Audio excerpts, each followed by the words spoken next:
Nous sommes présents pour vous dire que c'est au nom du Bénin et de nos concitoyens que nous nous engageons. C'est au nom du Bénin et de nos concitoyens que parfois nous nous opposons. L'Union progressiste, le renouveau, est résolument engagée aux côtés du chef de l'État pour la transformation structurelle de notre économie. Le Parti des démocrates, tout comme le Bloc républicain d'ailleurs, sont deux jeunes partis nés récemment dans le cadre des réformes politiques, notamment celle du système partisan promis par le chef de l'État, son Excellence, Patrice Athanase Talon. Permettez-moi de réitérer mes félicitations à votre formation politique pour avoir réussi le pari de votre participation aux élections législatives de janvier 2023. La FCBE se réjouit de la dynamique qui s'observe de plus en plus sur la scène politique nationale où, contrairement à ce que nous avons vécu entre 2016 et 2019, les partis de la mouvance ne sont plus les seuls à animer la vie politique dans notre pays. Par ce thème, nous faisons une exhortation et un réarmement moral de nos militants que nous continuons de former au civisme, que nous continuons de former aux valeurs démocratiques, éthiques et morales, de défense de la liberté d'expression, que nous continuons de former au sacrifice et au don de soi, que nous continuons de former tout court au militantisme. Le Parti Les Démocrates se positionne comme le parti de l'espoir du vaillant et héroïque peuple du Bénin. Et ceci au regard des sollicitations que nous ne cessons d'enregistrer au jour le jour. Aujourd'hui, je parle en tant qu'ancien président, c'est vrai, mais en tant que militant aussi du parti. Militant du parti, pourquoi? Partout dans le monde entier, les anciens présidents ne se privent pas de ce devoir de militer dans un parti. Un parti, surtout qu'il s'agit d'un parti qui se dit démocratique. Donc c'est ce que je fais. Il était important pour nous de venir non seulement à la source d'une juridiction qui participe à la modification des lois, qui donne son avis au gouvernement quand il s'agit de légiférer, mais que nous venions aussi à la source de cette grande jurisprudence qui caractérise le travail de la Cour suprême, et que tout ce qui a été dit en ce qui concerne les droits des femmes, que ce droit-là soit bien connu de l'Institut national de la femme et que cette jurisprudence soit un peu comme un socle pour le travail que l'Institut national de la femme fait. Nous estimons que la collaboration entre les institutions est le gage de résultats différents, de progrès plus grands que ce que nous avons enregistré jusque-là.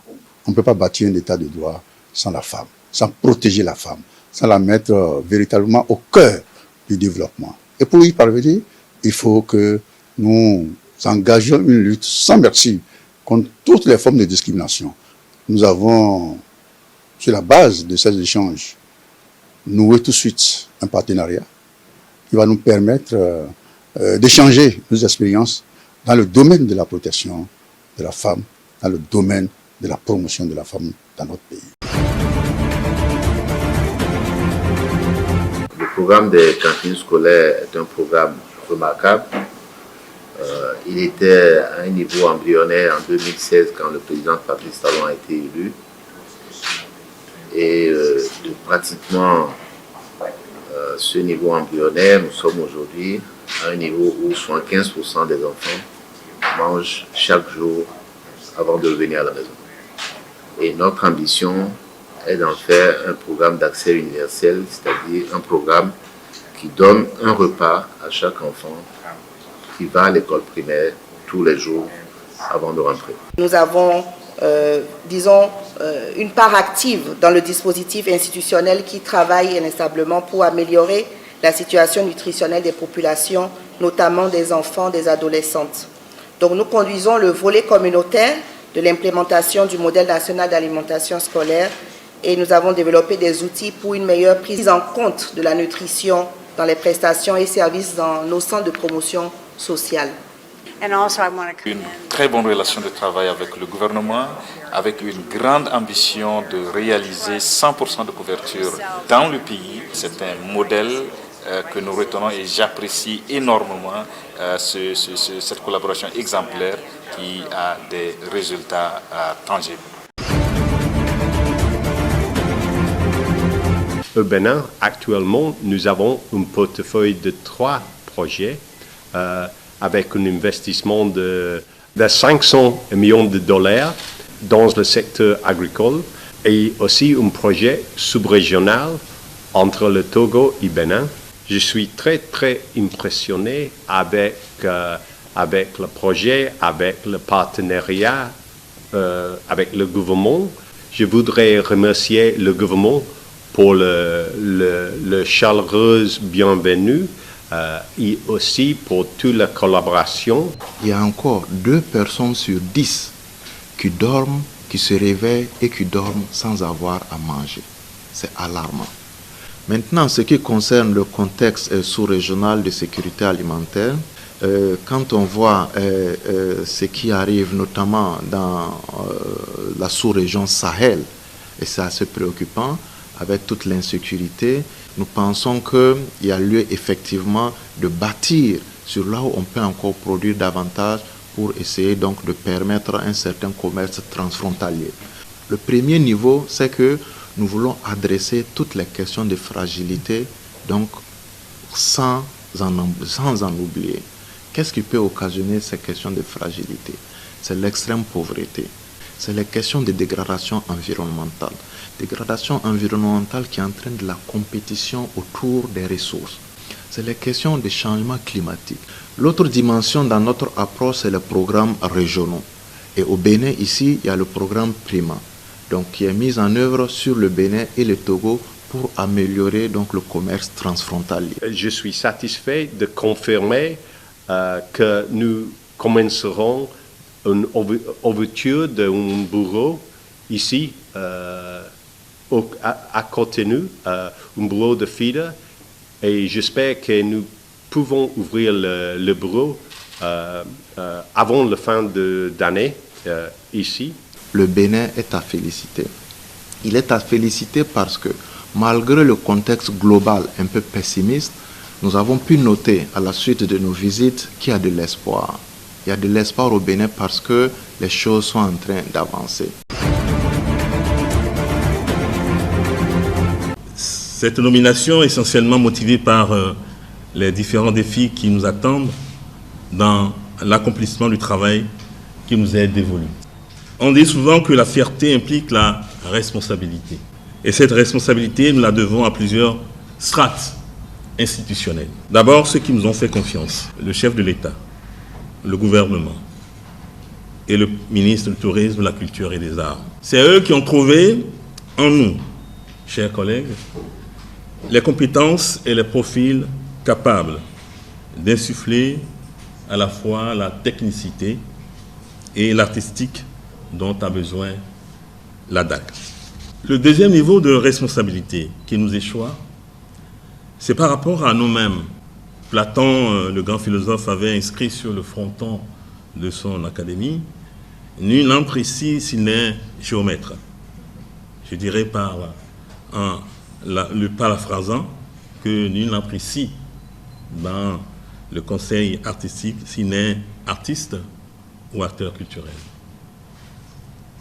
Cela prouve le degré de responsabilité que nous avons envers nous-mêmes et envers les autres, c'est-à-dire ceux avec qui nous avons l'habitude de commercer. Le monde, d'où d'ailleurs nous venons. La DAC a pour mission, précisément dans ses attributions, de promouvoir l'économie culturelle et artistique dans les disciplines des arts visuels, des arts de la scène, du livre et de la lecture. Son action nous permet d'enclencher de façon efficace et efficiente l'éclosion d'une économie culturelle créatrice de richesses et d'emplois et de mettre résolument les arts et la culture au rythme de l'ultime étape de mise en tourisme de notre destination Bénin. La DAC est sous la tutelle du ministère en charge de la culture et couvre la production et la promotion artistique et culturelle, l'appui technique et financier aux artistes, la coopération internationale et le développement partenarial.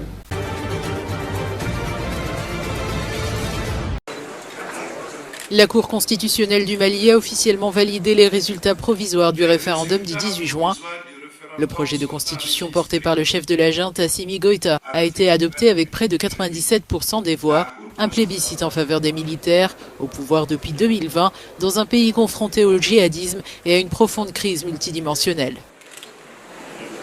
Il apparaît que le projet de constitution soumis au corps électoral les 11 et 18 juin 2023 a été adopté par le dit corps électoral.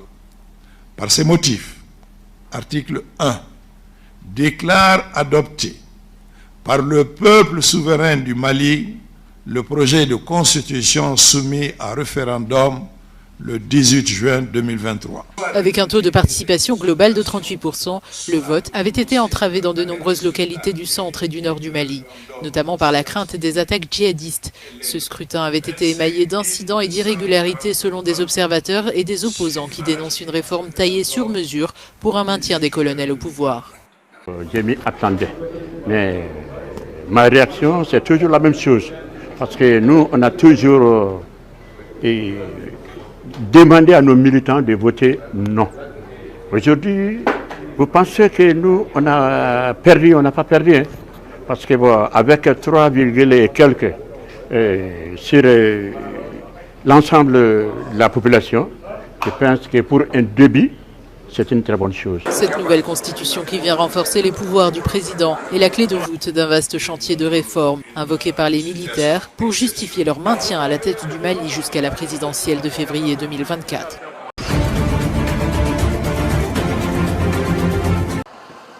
Alors que le soleil se lève sur Accra, le mausolée Kwame Nkrumah rénové brille à nouveau. Ce prestigieux parc mémorial et mausolée rend hommage à l'âme, à l'esprit et à l'ambition du premier président du Ghana et père de l'indépendance. Construit en 1992 par l'architecte Don Arthur, ce complexe commémoratif s'étend sur une superficie de 2 hectares. Son architecture ressemble à une épée inversée, symbole de paix dans la culture Akan. Ce mausolée est un flambeau de tranquillité au cœur de la ville animée d'Accra. Le bâtiment abrite la dépouille de Nkrumah, de même que celle de son épouse Fatia. Nous avons une galerie audiovisuelle, un espace où vous entrez et écoutez certaines des allocutions de Kwame Nkrumah, des discours qu'il a prononcés à différentes occasions, ainsi que sur les murs de la galerie certaines des citations qu'il a faites à différentes occasions. Les visiteurs peuvent en quelques heures toucher du doigt l'héritage politique et culturel de celui qui rêvait d'une Afrique unie. Les secrets de sa vie, son ambition pour un Ghana indépendant ont été rénovés. Depuis sa construction dans les années 90, cet édifice n'a jamais subi le moindre rafraîchissement. 70% des œuvres aujourd'hui n'existaient pas. Elles ont été ajoutées pour raconter correctement l'histoire du premier président de la République. L'histoire de ce révolutionnaire et visionnaire a été couronnée de réussite. Après avoir mené l'ancienne Gold Coast à l'indépendance en 1957, Kwame Nkrumah, en panafricaniste convaincu, cofonda l'Organisation de l'Unité africaine. C'était un leader visionnaire et je crois que la mise en place d'un parc mémorial pour lui rendre hommage est une bonne marque d'attention pour montrer notre reconnaissance pour la vision qu'il avait pour le pays. Le parc mémorial et le mausolée témoignent de l'esprit indomptable de Nkrumah, sa quête incessante d'indépendance et sa croyance inébranlable en l'unité panafricaine. Ce musée est une belle dédicace à un grand homme. Le voir reposant dans le mausolée est très puissant. C'est une vraie expérience émotionnelle. C'est un endroit formidable, je le recommande à tous, il faut essayer de le visiter. Ce lieu est une référence pour ceux qui souhaitent se connecter à une période fondamentale de l'histoire du Ghana et de celle d'un homme, Kwame Nkrumah, dont le plaidoyer influent en faveur du panafricanisme résonne encore aujourd'hui. and make it a nation that will be respected by every other nation in the world.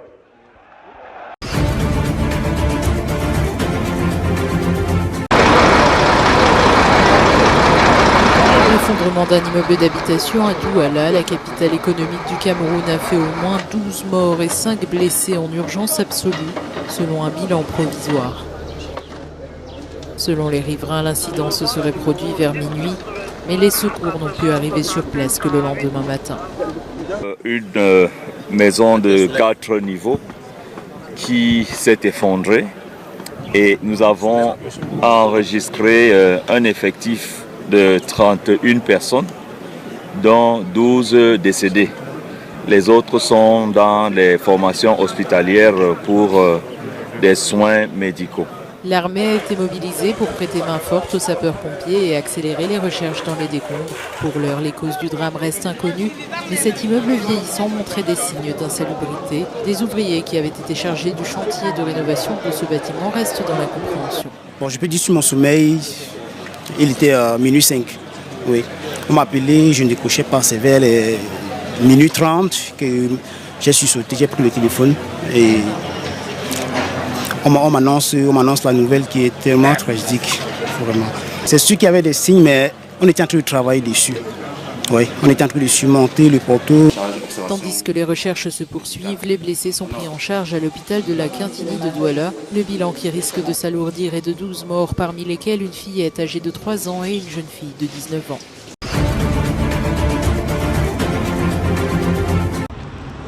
Au moins 35 civils ont été abattus par la police au Kenya ce mois-ci lors des manifestations contre de nouvelles taxes et l'augmentation du coût de la vie. Les familles de ces jeunes tués dans la répression errent d'une morgue à l'autre à la recherche du corps de leur enfant. La famille de Douglas Kalasinga, tué d'une balle dans la tête, ne peut pas lui offrir de sépulture, n'ayant pas les moyens de payer son autopsie. Nous voulons que des mesures soient prises contre le policier qui a tiré des coups de feu au hasard. Pourquoi tirer sur des gens qui transportent de l'eau, qui ne font que vaquer à leurs occupations ? Quand vous rencontrez la police, doit-elle vous aider ou vous tuer? Si ces personnes manifestaient, la police aurait dû les disperser. Pourquoi tirer sur l'enfant de quelqu'un? Qu'arrivera-t-il à votre enfant demain?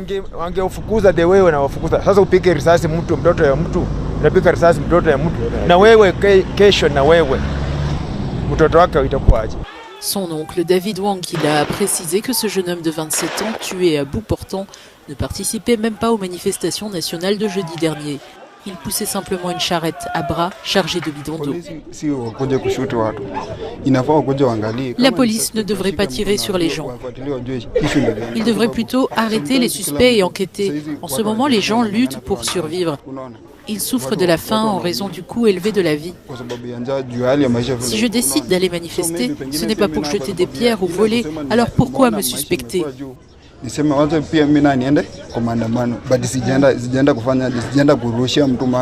Élu en août 2022 en promettant de soutenir les plus défavorisés, le président William Ruto fait face à une contestation croissante, notamment depuis la promulgation d'une loi instaurant de nouvelles taxes.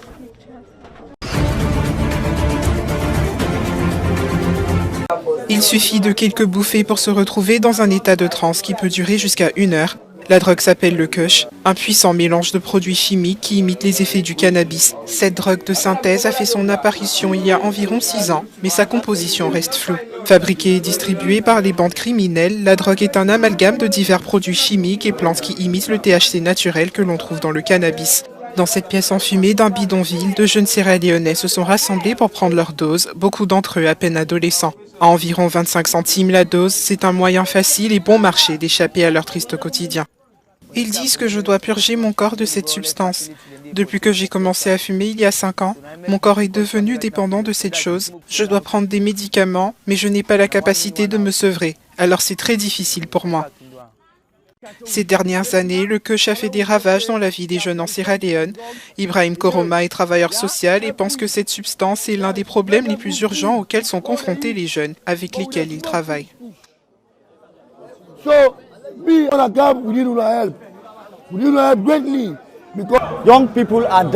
Les jeunes meurent. Nous avons besoin d'une stratégie rapide et recentrée pour accompagner la jeunesse en proie à cette drogue. La situation est alarmante.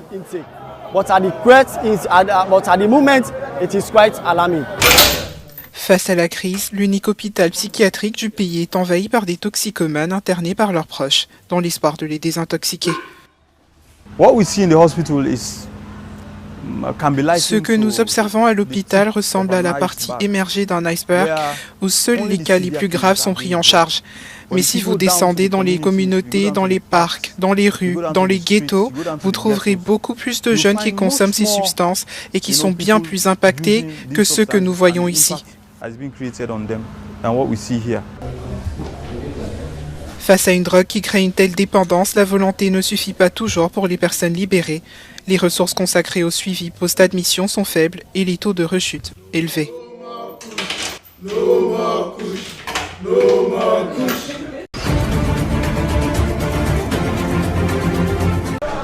En Gambie, le gouvernement a associé 4 types de sirop contre la toux importés d'Inde à une épidémie d'insuffisance rénale aiguë responsable du décès de 70 enfants.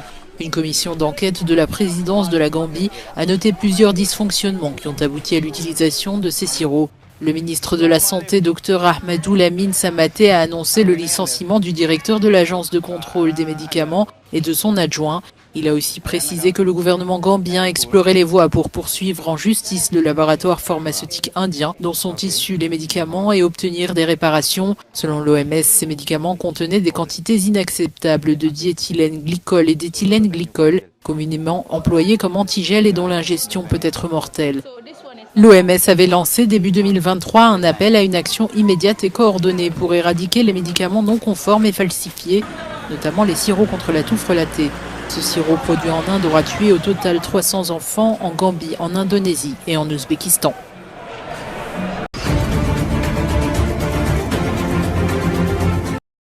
Neuf personnes sont mortes dimanche soir dans le crash d'un avion à l'aéroport de Port-Soudan dans l'est du pays. Un enfant a survécu au crash de cet avion civil Antonov alors que 4 soldats sont morts. Selon l'armée, l'accident serait dû à des raisons techniques. Cet aéroport est le seul encore fonctionnel dans ce pays ravagé depuis plus de 3 mois par une guerre civile qui oppose régulièrement les armées des généraux Abdel Fattah al-Burhan et Mohamed Hamdan Daglo. La guerre a déjà fait plusieurs milliers de morts et des millions de déplacés et réfugiés. Au 100e jour des combats, l'armée a déployé des forces d'infanterie à Khartoum pour lancer des opérations terrestres contre les forces de soutien rapide. De plus, elle a établi des camps d'entraînement pour recruter des volontaires dans les États du Nord, de l'Est et du Centre. Ce lundi, la coalition pro-démocratie des forces pour la liberté et le changement se réunit au Caire pour la première fois depuis le début de la guerre au Soudan.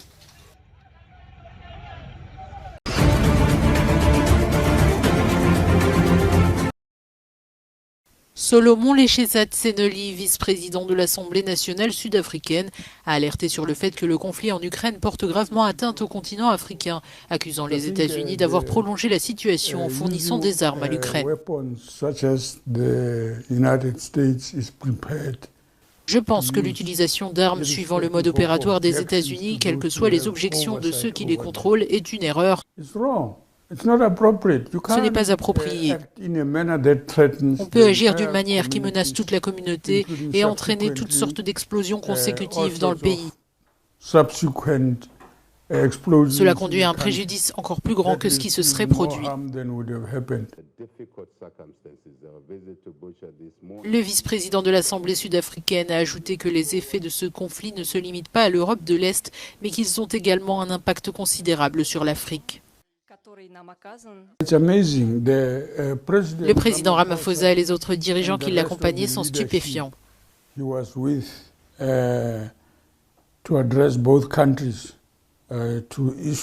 fait de s'adresser aux 2 pays pour demander la paix, pour ainsi dire, est une étape cruciale dans la politique mondiale et pour le continent africain lui-même, même s'il n'est pas directement impliqué dans cette guerre, et ce, en raison des routes d'approvisionnement qui sont désormais bloquées. Blocked by war-related questions. And so it is important that the peace initiative, in my opinion, il est donc important que soient prises au sérieux les initiatives de paix, que ce soit le plan de paix en 12 points proposé par la Chine ou celui proposé par les 7 dirigeants délégués de la médiation africaine, dont fait partie notre président.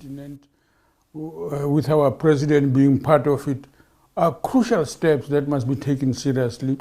La délégation de médiation africaine avait prôné le mois dernier la fin de la guerre devant Vladimir Poutine à Saint-Pétersbourg, formulant des propositions que le Kremlin a jugées très difficiles à mettre en œuvre.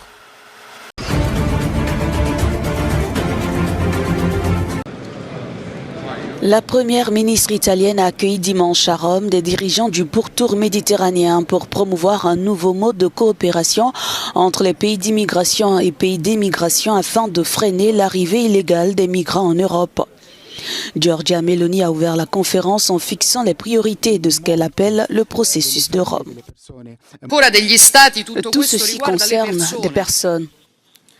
Car au centre des flux migratoires se trouvent principalement des êtres humains, des vies, des espoirs, des peurs, des souffrances utilisées et exploitées par des organisations criminelles qui ne suivent que la logique du profit. Et chacun de nous a dans les yeux et dans la mémoire la mort de ceux qui n'ont pas réussi à surmonter ces voyages d'espoir, le désespoir des survivants ayant perdu des êtres chers. Et il est donc évident que notre devoir est de prendre soin de nos nations, mais aussi notre devoir de nous occuper du destin de ces personnes. Selon Rome, quelques 80 000 personnes ont traversé la Méditerranée et sont arrivées sur les côtes de la péninsule depuis le début de l'année, contre 33 000 l'an dernier sur la même période, en majorité au départ du littoral tunisien.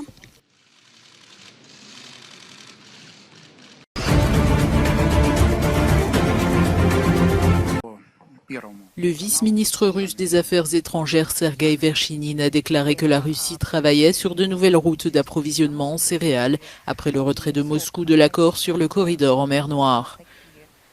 Sergueï Verchinin a expliqué que ce problème est déjà en cours de résolution et que Moscou fera tout pour aider les pays africains. La Russie est prête à rembourser aux pays qui en ont le plus besoin la quantité approximative de céréales qui a été acheminée l'année dernière dans le cadre de l'initiative de la mer Noire. Les inquiétudes des pays africains sont compréhensibles et seront pleinement prises en compte. Au sujet de l'approvisionnement en céréales, je viens de vous annoncer un chiffre d'un peu plus de 900 000 tonnes. Bien entendu, pour les pays les plus nécessiteux, ce volume n'est pas significatif. Les contacts sont en cours, de même que les efforts déployés afin que ces pays ne ressentent aucun impact négatif. Plusieurs responsables des Nations Unies ont fait part de leurs inquiétudes sur la fin de l'accord céréalier et des récentes attaques russes sur les ports ukrainiens d'Odessa et de Mykolaiv. Le président ukrainien Volodymyr Zelensky affirme que le retrait de la Russie de l'accord de la mer Noire pourrait entraîner une crise alimentaire mondiale et que 400 millions de personnes risquaient de mourir de faim.